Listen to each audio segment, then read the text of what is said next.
In his 3,427 shows as host of The Tonight Show, Johnny Carson had never done anything like what Clint Eastwood did on October 12, 1973. He looked right at Clint's outstretched hand. With 30 million people watching live in the U.S., he said 3 words that made Ed McMahon drop his cigarette.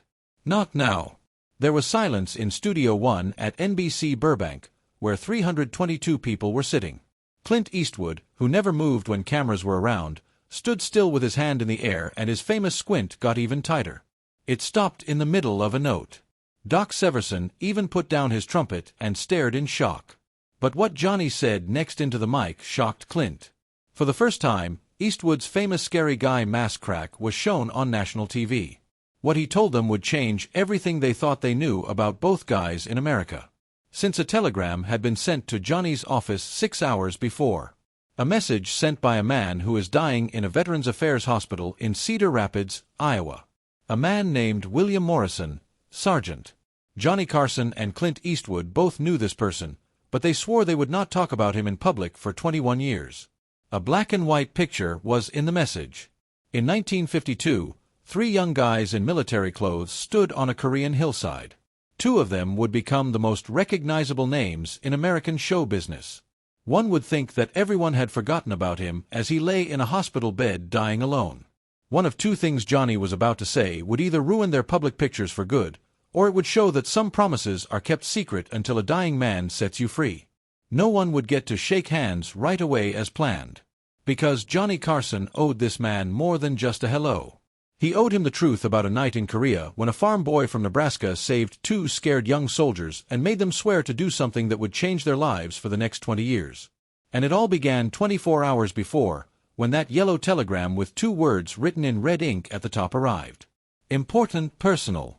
Please help me if this story has already hooked you.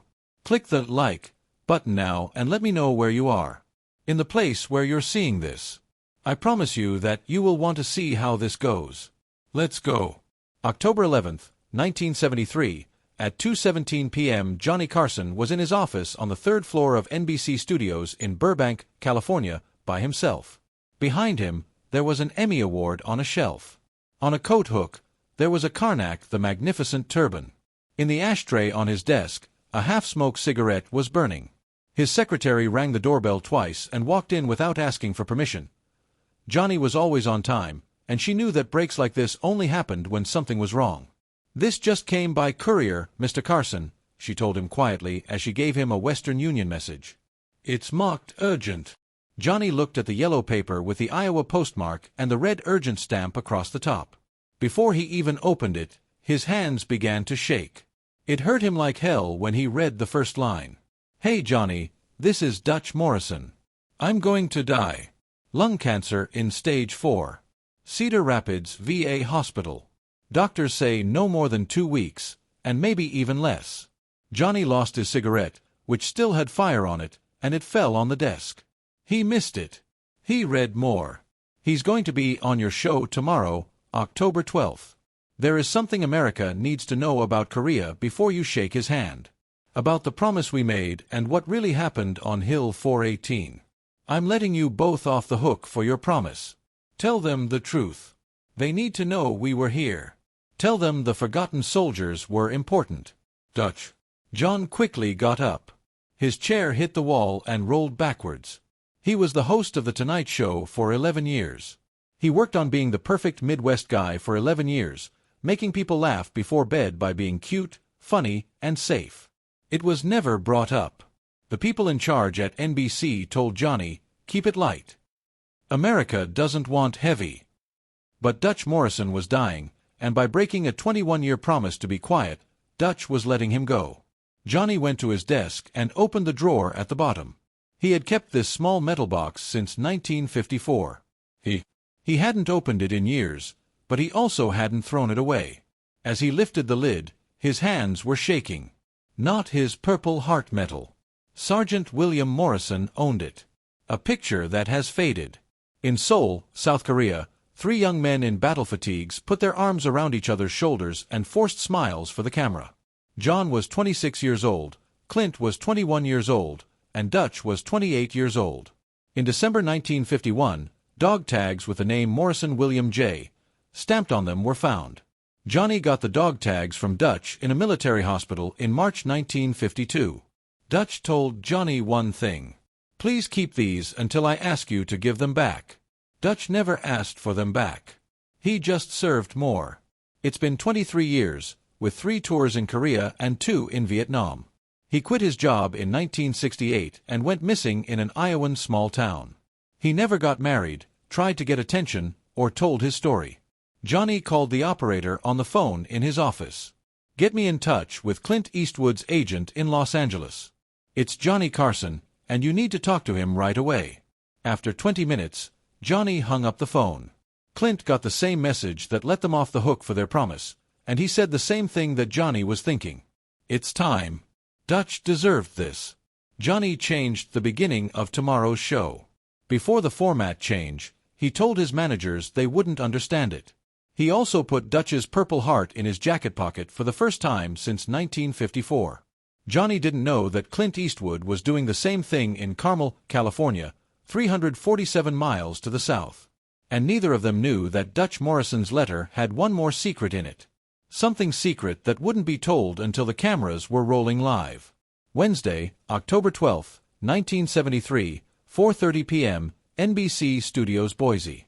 The Tonight Show was recorded at 5:30 p.m. and aired at 11:30 p.m. that same night. Johnny Carson got there early. He always did that, but today the door to his changing room stayed shut. Clint Eastwood got there at 4:45 p.m., 90 minutes early for his part.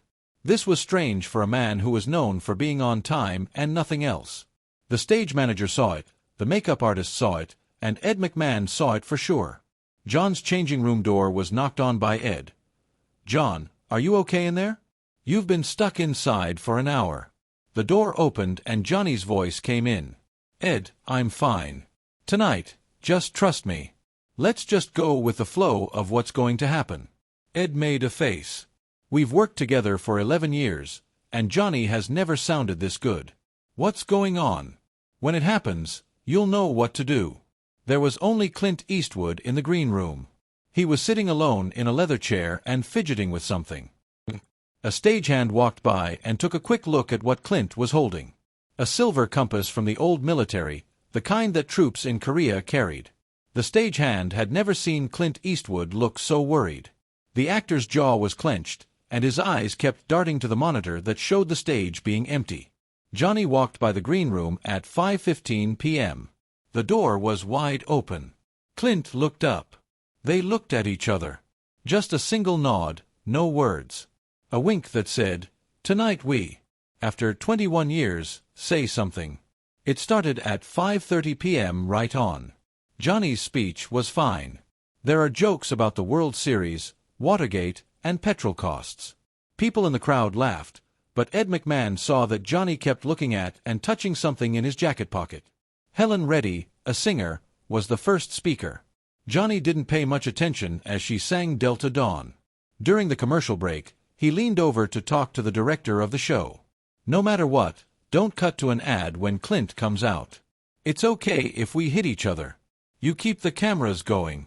The producer was about to ask why, but Johnny's face stopped him. "Do it now." Ed got closer.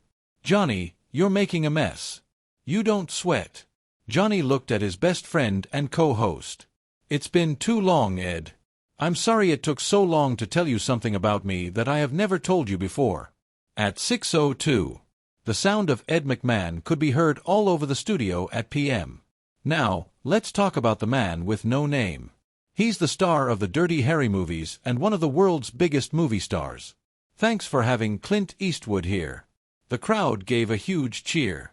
The band led off with a theme from The Good, the Bad, and the Ugly. After coming out from behind the curtain, Clint walked with a slow, sure step that made him famous. But something wasn't right. His right hand was in the pocket of his jacket, and he put out his left hand for a handshake when he got to Johnny's desk. Then Johnny spoke into the mic. He stood up, looked at Clint's left hand, and looked into his eyes. So everyone in the United States could hear him. "Not this time, Clint." People in the room gasped. The door to Ed McMahon's mouth opened. For the next 50 years, News shows would play over and over what happened next. There was silence for 3 seconds. 3 seconds seems like a very long time when you're watching live TV. Clint Eastwood's hand stayed out in front of him. People in the room were not sure whether to laugh or be quiet. This wasn't written in the plot. This wasn't how the Tonight Show interviews began. Johnny took a service medal out of the pocket of his jacket. He showed it to the camera. The lights showed a purple heart, a gold star, the outline of George Washington, and a purple ribbon. The crowd became even more confused. The late Johnny Carson had a soft heart. Why did no one know this before? Jonathan said, "This is not mine." That calm tone in his voice was different from the way he usually talks. "This is Sergeant William Morrison's from the Korean War in the U.S. Army."